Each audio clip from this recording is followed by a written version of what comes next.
책임감의 성품을 기르는 성품 편지. 오늘은요, 책임감의 성품을 연습하기입니다. 여러분, 책임 어떠세요? 책임이란 단어만 들어도 부담스러우시다고요? 정말 그렇죠. 인생엔 너무나 많은 책임감들이 부여되니까요. 그건 제 일 아닌데요. 책임감 너무 부담스러워요. 이런 생각 들 때 있어요. 이런 말들 속에서는 사실 우리 인생에 그런 한 줌의 연약함이 숨어 있는 거죠. 결과는 원하지만 책임지기는 두려운 마음. 인간이라는 존재 어쩔 수 없는 그림자입니다. 하지만 복음은 우리를 전혀 다른 질서로 초대하고 계시죠. 예수님은 말씀하셨습니다. 착하고 충성된 종아, 내가 적은 일에 충성하였음에 더 많은 것들로 주시겠다고 약속하시는 주님의 말씀. 이 구절은요, 결과를 사실은 평가하는 그런 말씀이 아닙니다.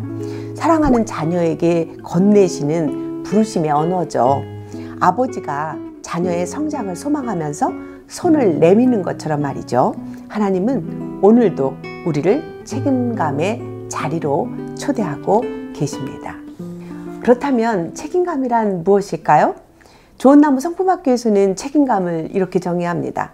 내가 해야 할 일이 무엇인지 알고 끝까지 맡아서 잘 수행하는 태도. 좋은 나무 성품학교 정의입니다.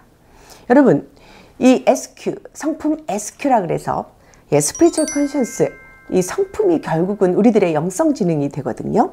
그런 관점에서 볼 때 내가 해야 할 일을 끝까지 탁월하게 해내는 능력이라고 우리는 성품 SQ 정의를, 책임감을 이렇게 불러줍니다.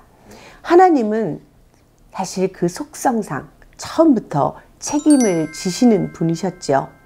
빛이 있으라 하시는 창조의 선포는 늘 책임감의 선언이셨습니다. 그리고 그분의 약속은 하나도 빠짐없이 이루어졌습니다.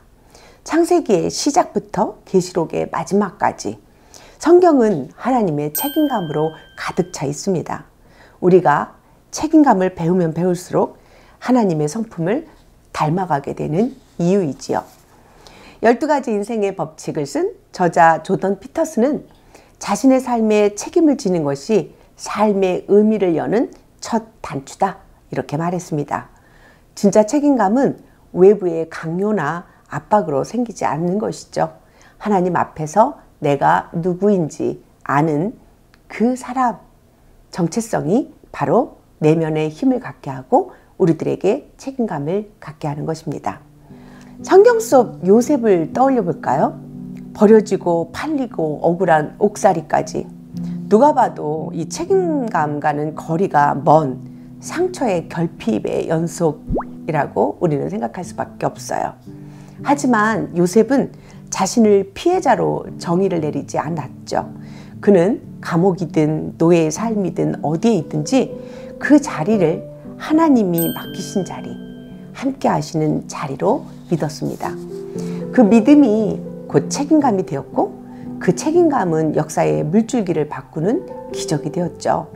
요셉이 애굽의 총리 대신을 된 것은 드라마틱한 반전이 아니라 작은 일에 충성한 자에게 부어주시는 하나님의 방식이었던 것이에요. 그렇다면 책임감은 어떻게 기를 수 있을까요? 좋은 나무 성품학교의 4가지 전략으로 알아봅시다. 첫째, 왜 보다는 어떻게, 이 질문에 집중해 보세요. 왜 나만 해야 되죠? 왜 내가 이 일을 해야 되냐고요? 라고 하는 이런 질문은 책임감을 잠식시켜 버립니다. 질문을 바꾸어 보세요. 어떻게 하면 더 잘할 수 있을까요? 지금 내가 할 수 있는 일은 무엇일까요? 질문이 바뀌면 생각이 바뀌고 생각이 바뀌면 행동도 달라지는 것입니다. 둘째는요, 작은 책임감부터 연습해 보세요. 사실 책임감은요, 거창한 프로젝트가 아닙니다. 오히려 매일 침대를 정리하고 또 정해진 시간을 지키고 약속을 기억하는 작은 실천들, 이런 작은 일들이 쌓이고 모여서 단단하게 우리 인생을 만들어주는 것입니다. 이러한 소소한 책임을 우리는 종종 의미 없는 일이라고 생각을 하지요. 그런데요, 이런 작은 책임들이 모여서 우리 안에 질서를 세우고 우리 인생을 더 단단하고 탄탄한 인생이 되도록 키워줍니다.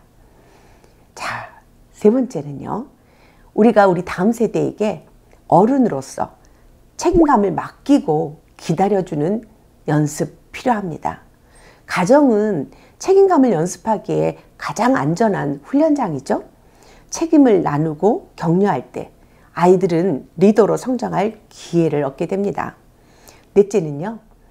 내 역할을 즐겁게 받아들이세요.